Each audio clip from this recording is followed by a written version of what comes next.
الحمدلله والصلاة والسلام علی رسول الله اما بعد. ګرانو مینوانو ګرانو کتونکو، یو انتهایی د افسوس خبره د خپلو کتونکو سره شیر کول غواړم. انتهایی یو پرفتن دور، د فتنو نه ډک دور سره مونږه مخامخ یو. هر طرف ته فتنې، هر طرف ته مشکلات او د ایمان نه لاس وینځونکي کارونه او هغه کارونه چې د هغې د وجې نه دا خلک د خپل ایمان نه لاس وینځي، د اسلام د دایرې نه خارجېږي. داسې کارونه ورځ تر ورځه ډېر په زور او شور سره را روان دي.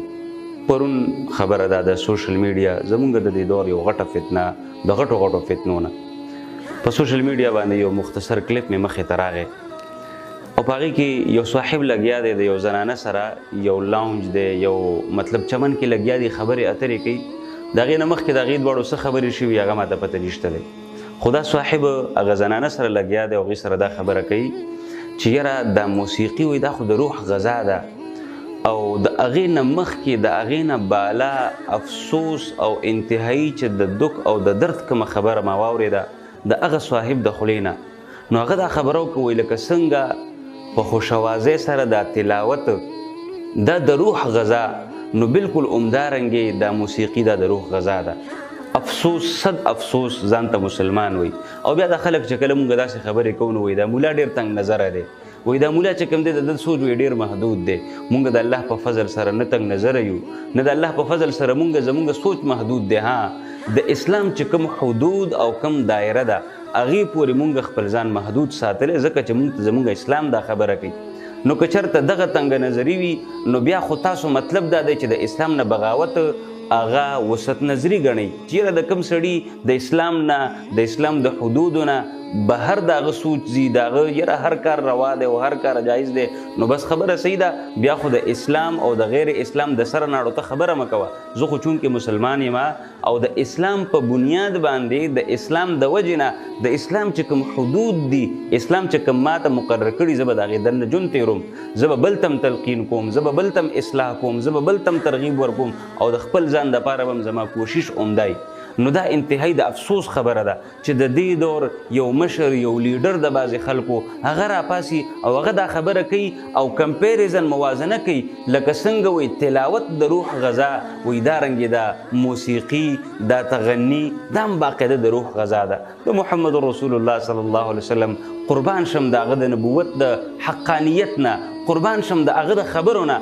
نن 1400 کاله وړاندې د الله پیغمبر دا خبره کړې وه.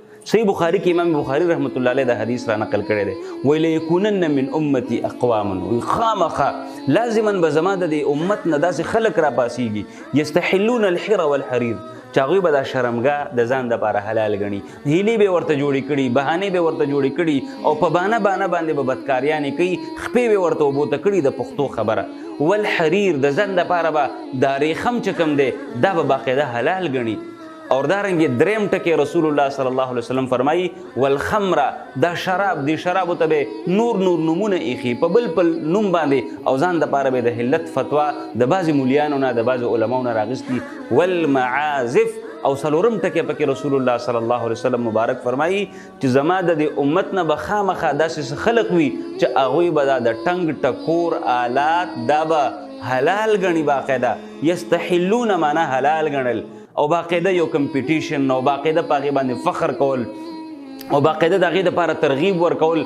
حقیقت دا دی، دا د رسول الله صلی الله علیه وسلم مبارک هغه الفاظ دي چې د نن 1400 کاله وړاندې د الله پیغمبر دا خبره کړې. زه تا ته مخاطب یم، زه ستا د اصلاح دپاره دا خبره کوم د دې کیمرې په وساطت باندې چې ای د الله بنده ته ځان ته مسلمان وې، نو د اسلام تعلیمات خدا دي، پیغمبر علیه السلام خو ماته دا تعلیم را کړی دی او ته څه وې چې یاره دا څنګه دا تلاوت د روح غذا، نو بالکل همدارنګې دا موسیقیم د روح غذا ده. کلا وحاشا، ممکن نه ده. ها، د هغه زړه، د هغه روح غذا ده چې کوم روح د اسلام نه روګردانه شوی دی، د هغه زړه دپاره دا د ټنګ ټکور آلات غذا کیدی شي او د سکون او د تسکین باعث کیدی شي چې کوم زړه د ګناهونو د وجې نه تک تور شوی دی او د اسلام نه اوړېدلی دی. نو ولې داسې کارونه کوو؟ د الله رب العالمین واسطه ده، د رسول واسطه ده چې د دې خبرو نه باز راشي. تاسو لیډران یې، مشران یې، داسې هرګز یو خبره مه کوئ چې هغې باندې په تا د هغې د وجې نه په تاسو باندې حرف راځي، په تاسو باندې خلک ګوتې اوچتوي. د اسلام مطالعه وکړئ، د اسلام د دایرې دننه تاسو د خلکو د خپلو کشرانو اصلاح وکړئ. د الله رب العالمین نه سوال کوو چې الله رب العالمین دې زمونږ دا خبرې دا د هغوی دپاره د اصلاح باعث وګرځي. واقول قولي هذا واستغفر الله لي ولكم ولسائر المسلمين فاستغفروه انه هو الغفور الرحيم.